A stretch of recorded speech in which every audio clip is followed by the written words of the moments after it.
Tu n'es pas partie couper les cannes à sucre? Non, j'ai des douleurs en bas du dos. Depuis quand? Ça fait longtemps. C'est depuis que tu as fait une hystérectomie? Oui, c'est ça. Vous voyez cette femme? Elle a subi une hystérectomie. C'était une coupeuse de canne à sucre. Mais depuis 2 ans, elle souffre tellement qu'elle ne peut plus travailler. Et elle, qui vient d'arriver, on lui a aussi retiré son utérus quand elle avait 28 ans. En fait, si on regarde cette maison là-bas, celle à côté, celle-ci derrière, et les 2 autres en face, au total, dans cette rue, 5 femmes ont subi une hystérectomie. À Dugdegon, au total 50 femmes vivent aujourd'hui sans utérus. Parmi elles, une dizaine se plaint de nouvelles douleurs survenues après leur hystérectomie. Voilà ma maison. Savita Balasaheb s'est fait opérer il y a 5 ans. Pour rembourser rapidement son emprunt, elle est retournée au champ avant la fin de sa convalescence.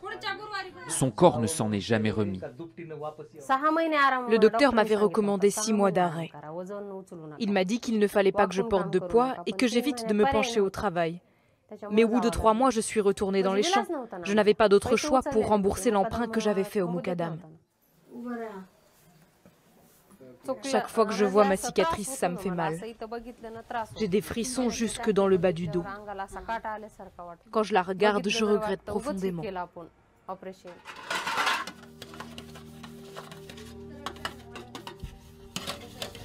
Les conséquences de l'opération ne sont pas seulement physiques. Chaque fois qu'elle leur rend visite, Manisha Tokle rencontre des femmes fragiles psychologiquement, incapables de mettre des mots sur leur mal-être.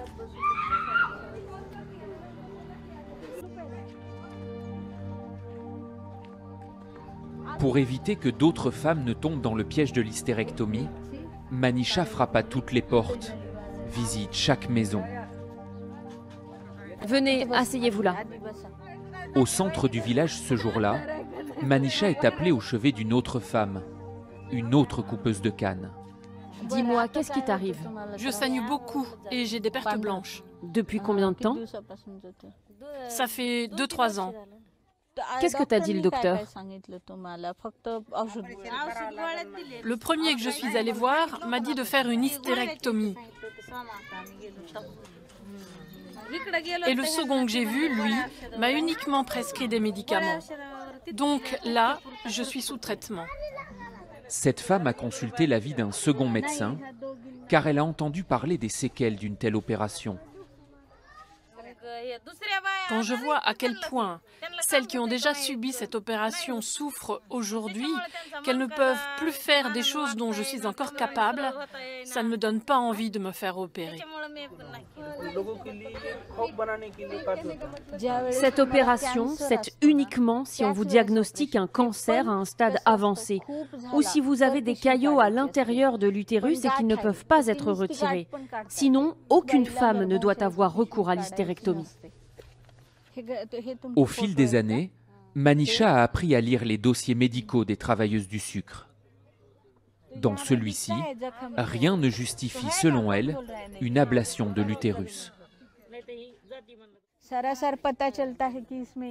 Ici, vous pouvez clairement voir qu'elle souffre d'une infection. On le voit ici, il y a quelque chose à l'entrée du col de l'utérus. Mais certains médecins jouent sur la peur des femmes. Ils leur font faire une batterie de tests, ils leur montrent les résultats, les radios, et ils leur disent « Regardez comme votre utérus est abîmé, il faut le retirer ».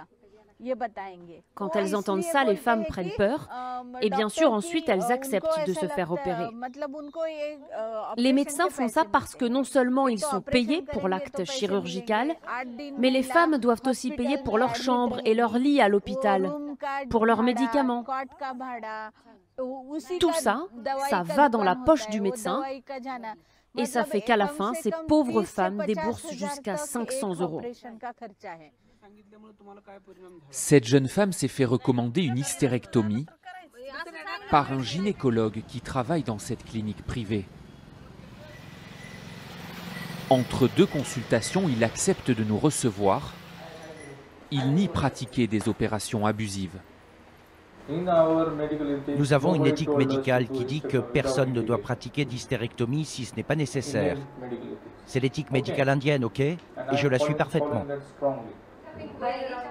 Nous sommes allés dans plusieurs villages et nous avons rencontré une femme qui nous a donné le nom de votre hôpital et votre nom. Et elle nous a dit que vous lui aviez recommandé une hystérectomie. Non, non, je n'ai jamais recommandé d'hystérectomie à aucune patiente, aucune coupeuse de canne à sucre. Vous devez avoir de fausses informations, vraiment. Voici le dossier médical de la femme en question. Est-ce que vous le reconnaissez?